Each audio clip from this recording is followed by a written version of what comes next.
جناب رسول اللہ صلی اللہ علیہ وسلم نے فرمایا، پھر علماء کے بارے میں آتا ہوں، العلماء امناء الدین، العلماء امناء الرسل، العلماء امناء الامت۔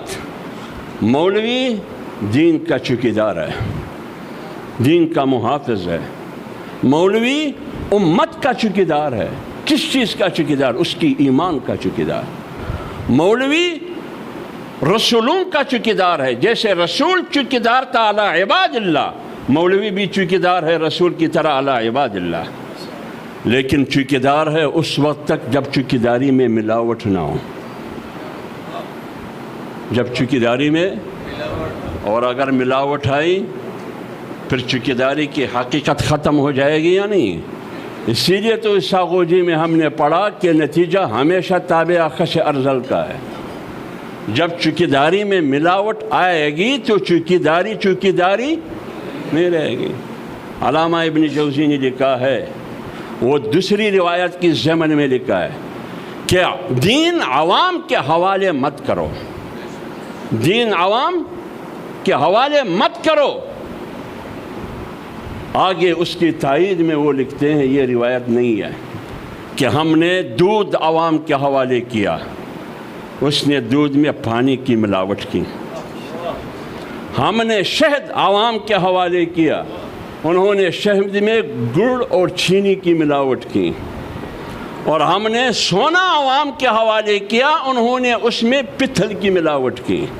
تو سونا کی حقیقت بھی ختم، دودھ کی حقیقت بھی ختم، اور شہد کی حقیقت بھی ختم۔ اگر آپ ایک طرف دین کی چوکیداری کریں گے، امت کی ایمان کی چوکیداری کریں گے، یہ آپ کی ذمہ داری ہے۔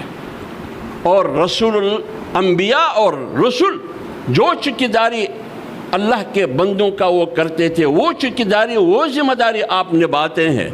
یہ اس وقت تک آپ چوکیدار ہے جب آپ کی چوکیداری میں دو چیزوں کی ملاوٹ نہ ہو۔ وہ دو چیزیں کیا ہے؟ ایک دولت سے محبت، اور دوسری اقتدار سے محبت۔ اور جب آپ میں،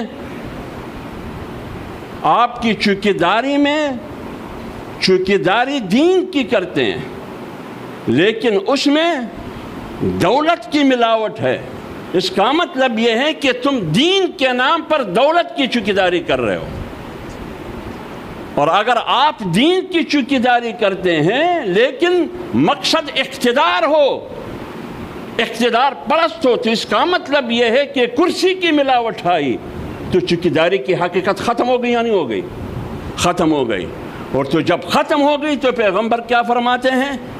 تم نے رسول سے خیانت کی، تم کیسے وارث نبی ہو، تم نے خیانت کی۔ اور دوسری روایت میں فرماتے ہیں تو جب آپ نے چوکیداری میں ملاوٹ کی پھر آپ چوکیدار نہیں، وہم لصوص الدین، آپ دین کے ڈکیت اور ڈاکو ہے۔ تو اس لیے میں یہ کہنے کا مقصد یہ ہے کہ قیادت کے لیے دوسری شرط صلاحیت ہے۔ صلاحیت کا معیار اور پیمانہ اور کرائٹیریا اور ترازو دولت اور سرمایہ نہیں ہے، نہ قومی طاقت اور قومیت ہے۔ اگر قیادت کے لیے معیار دولت ہوتی، نمرود کے پاس کتنا دولت تھا؟ نمرود کے پاس دولت تھا یا نہیں تھا؟ تو پھر ابراہیم علیہ السلام کو کیوں نبی بنایا؟ اس کا انتخاب کیوں کیا؟